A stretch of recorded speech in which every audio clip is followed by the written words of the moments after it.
बिना पियाज रसुण अदारे आमे गोटे बंधाकोबी गोटे सिक्रेट मसला देकी घांट बनैबा। माणबसा गुरुवार हो किंबा जे कोनोसी ओसा बार व्रतरे अरुआ भात सहित किंबा रुटी पराटा सहित बहुत बढ़िया लगे खाया पे। एतिकी ग्यारंटी देकी कहबी आपण आगरु बिना पियाज रसुण रे जेतिकी थर बनैथिबे ना एई प्रोसेस रे थरे बनैला परे आपण माननकु बहुत पसंद आसीबो रेसिपी। एई भली बिना पियाज रसुण रे लटपटिया बंधाकोबी रो घांट मु केमती बनैछि आपण माननका सहित शेयर करिछि। चलंतु आज रो रेसिपी स्टार्ट करबा। जदि पसंद आसला रेसिपी बिंदुरोसई चैनल को सब्सक्राइब करिनेबे, फेसबुक पेज रे देखुथिले फॉलो करिवे। तो बंधाकोबी रो घांट बनेया पई मु गोटे बंधाकोबी को मु एमती फाळ करिकि फाळे बंधाकोबी मु एठी नेइछि। बंधाकोबी को भलो से आमे एमती सरू सरू करके काटिके आमे ताको धोईकी रखिबा। बंधाकोबी सहित मु एठी गोटी आलू ऐड करिछि। आलू रो भलो से चोपा छडे नबा आउ ताको छोटो छोटो पीसेस रे काटि आनिबा। एई भली भाबरे मु छोटो छोटो पीसेस रे काटिछि। आपण जदि चाहिबे टिके बड़ पीसेस मध्य करि परिबे। एइठी आमे गोटे बाउल रे गोटे कप मुग डाली को मु भाजी के एमती ताको पानी रे भिजेई के आमे साइड रे रखिबा। एबे आमे बंधाकोबी रो घांट बनेया पे मु एठी गोटे छोटो कढ़ई नेइछि। सेथिरे 2 रु 3 चम्मच एठी रिफाइंड तेल ऐड करिछि। आपण जदि चाहिबे घियर मध्य बनै परिबे। एइठी आमे गोटे चम्मच जीरा ऐड करिसंती, तेजपत्र, सुखिला लंका, किछि गरम मसला को एमती आमे छेचि के ऐड करिसंती। एतिकी जिंस को आमे छुंक लगेबा। भल से छुंक दे सारा परे काटिकी रखिथिबा आलू को एठी ऐड करबा। आलू को टिके भाजीबा, बेसी समय भाजीबेनी, जस्ट टिके हल्का भाजी सारा परे आमे सेथिरे ऐड करबा धोई के रखिथिबा बंधाकोबी। बंधाकोबी को ऐड कर सारा परे सेथिरे आमे अल्प किछि लंका गुंड ऐड करबा, अल्प किछि हळदी गुंड, स्वाद अनुसार एठी लूण ऐड करबा। एबे आमे धोई के रखिथिबा मुग डाली को मध्य एठी ऐड करबा। एई प्रोसेस रे ना देखिबे बहुत बढ़िया लागिबो खाया पई। बिना पियाज रसुण रे बंधाकोबी को एमती थरे बनातु, देखिए बहुत ही टेस्टी लगे। बंधाकोबी को भल से मिक्स करके 2 रु 3 मिनिट आमे ताको तेल सहित टिके भाजी आनिबा। भल से भाजी सारा परे आमे सेथिरे ऐड करबा हाफ चम्मच मु एठी सुंठी गुंड ऐड करिछि। सुंठी गुंड ऐड करबे ना देखिबे तार गोटे बहुत बास्ना सहित टेस्ट भी बहुत बढ़िया आसीबो। तापरे आमे गोटे चम्मच धनिया पाउडर ऐड करिसंती, गोटे चम्मच आमे नो ऑनियन नो गार्लिक रो मसला गुंड ऐड करिसंती। एठी आमे गोटे कप मटर ऐड करिसंती जोटा कि ग्रीन मटर, ता सहित गोटे टमाटो को एमती बड़ बड़ पीसेस रे काटिकी ऐड करिछि। एबे आमे सब जिंस को भल से मिक्स करि आनिबा।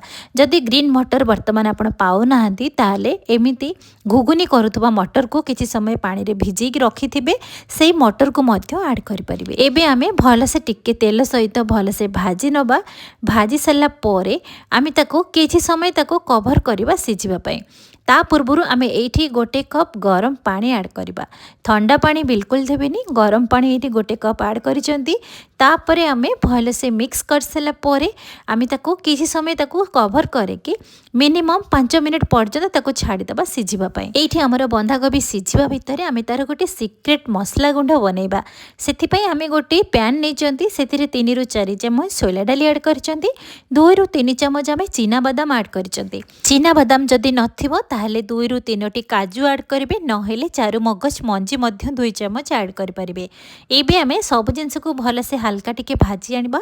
तापरे आमे गोटे प्लेट को काढी आनिबा। हल्का टिके ठंडा हेई आसिले आमे ताको गोटे छोटो ब्लेंडिंग जार रे ऐड करिबा आ ताको गोटे भलो मसला पाउडर बनेबा। एई भली भाबरे थरे बनेबे ना देखिबे तार गोटे एते टेस्ट बहुत बढ़िया आसीबो जे आपण बिना पियाज रसुण रे जेते बेले जहा बनेबे ना एई मसला को ही ऐड करिवे।